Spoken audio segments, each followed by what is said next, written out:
Gumaka, what is your usual content and how do you plan to use your social media to promote Niyog-Yugan and Quezon Province in general? Oh, most of my contents, whenever I do contents, most of the time I tell stories about my mother. And I think people are very much engaged with that because I was able to share my vulnerability. And also, they never expected that I have that kind of story.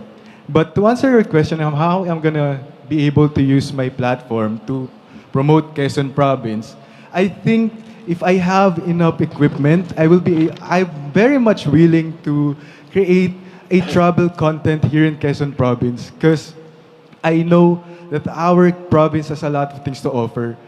Me and my friends always go to Calawag, Quezon, even if we are not from there, because we really enjoy the beach. Even in Atimonan, we always go and try to experience the wonderful falls. And it really gives me joy and bliss. And I hope I could share this to people if only I have this kind of enough equipment to do that. So I think with all the people that's following me, they will be able to appreciate more of Quezon Province. That's all. Thank you. So for my next personal question, we Yeah. will not give you a score based on your perspective, but instead how you will be able to answer it. Okay. So ngayon sa gitna ng mga usapin tungkol kay Carlos Yudo at sa kanyang nanay, at na-mention mo nga kanina na ang content mo ay ang iyong nanay, tama ba ang reaksyon ni Carlos Yudo sa mga pangyayaring ito o mali? Bilang isang anak. As a son, I'm very much grateful that my mother treated me well and raised me well, and she loved me more than everybody could expect. Before I answer that question, I would like to share a story why it's hard for me to react on that kind of situation. You know what, my dear Kisonyan, my mother prioritizes my education over her health. She prioritizes my tuition fee over her hospitalization. Right now, she's suffering from dementia because she neglect to do that because of poverty also. And I think if ever my mother treat me the way Carlos Yu's mother treat him, I would still forgive my mother because after all, our mothers gave us life, and there's always time for us to reflect on ourselves if we did something good or something bad to people, and I hope this will greatly affect not just ourselves but also to our families. So I hope, as someone who's standing here in front of you, I hope we all have this kind of reflection and to test ourselves. Are we treating people right? Are we treating our friends right? But most importantly, we should learn how to treat our families right. Thank you.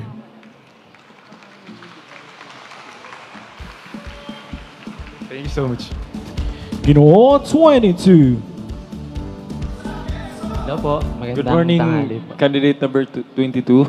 My question is, sustainable agriculture is one of your advocacies, right?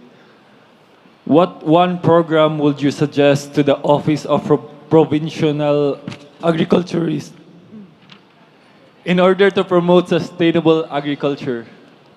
Pwede pong paulit. Okay. Sustainable agriculture is one of your advocacies.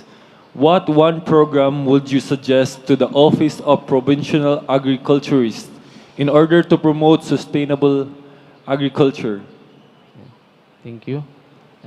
Bilang isang kabataan, gusto ko na magkaroon or ang bawat kabataan ay makiisa sa ating local government para makiisa sa mga isinasagawa nila para sa programa about sa environmental awareness.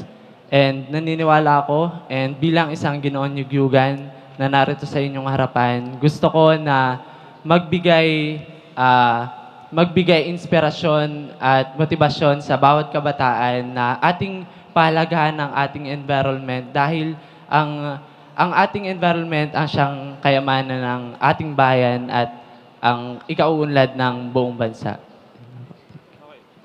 Okay, here's the second question. It is said that playing musical instruments helps our mental health. In what way do you think it helps our mental health? And maraming salamat po.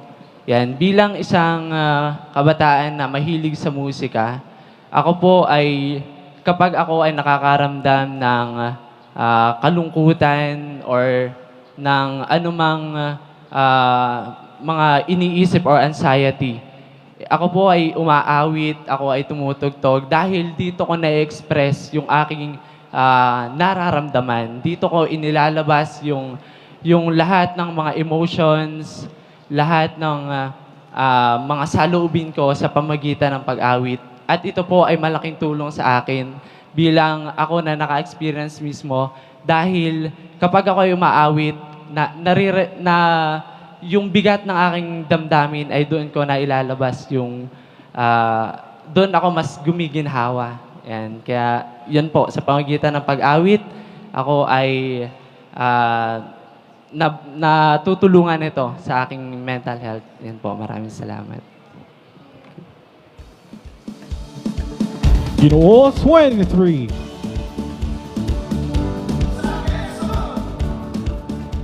Hello po. Hi, Miko. Yes po. I'll ask you my personal question first. I think bagay na bagay sa itong question na ito, no? If you are asked to choose, alin na mas importante? A fit body or a fit mind? For me, it would be having a fit mind, because by that it will enable us to have a good physique. And in order to have a good physique, we should have a mind-setting game. Focus on yourself, focus on your goal. Because by this, it will enable us to have a good physique. And instead of lying in your bed for how many hours, it is time to stand up and improve ourselves. Because at the end of the day, ourselves will be the greatest investment in our life. Thank you. Now, this is your second question. Actually, alam ko yung sagot dito, pero pasagot ko na sa iyo dahil Sige ito yung po. question mo. What is the festival of your municipality and how does it help Candelaria's economy? So for me, it would be the Candle Festival of Candelaria. And we Candelarians known as to be a good performer when it comes to Candle Festival. Before we can perform well, it comes with a lot of sacrifices. And sacrifices comes with dedication, passionate, and being authentic. And by these qualities, it will enable us to have a good tourist. And I know to myself that one of the best way to make a good tourist attraction is, of course, the people with good qualities. And I know that we Candelarians have it. And I would like to advocate each and every one of us to be open-handed to welcome our dear guests and tourists in our town. Because at the end of the day, our province will not just be a tourist destination, but a home for everyone. Thank you. Ginoo 24. Hi, Red. How are you? Hello po. Feeling nostalgic at the same time nervous. Are you ready? Here's my question. Fitness is one of your interests. What is the importance of fitness to us? I'll repeat the question. Fitness is one of your interests. What is the importance of fitness to us? Having a physique and a healthy body helps you to achieve your life and can help you to provide for yourself to your needs because it can help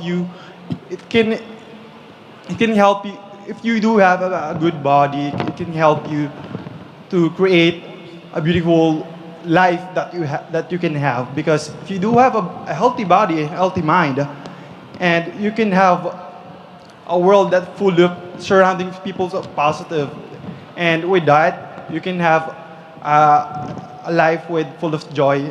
Thank you. And here's my second question.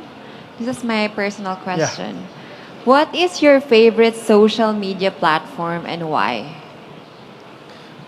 My favorite social media platform will be Facebook because I can express my gratitude to the people who's surrounding me. And with that, I am here today standing in front of you because of the encouragement of my Facebook friends. And now I'm here ready to conquer the stage. Thank you.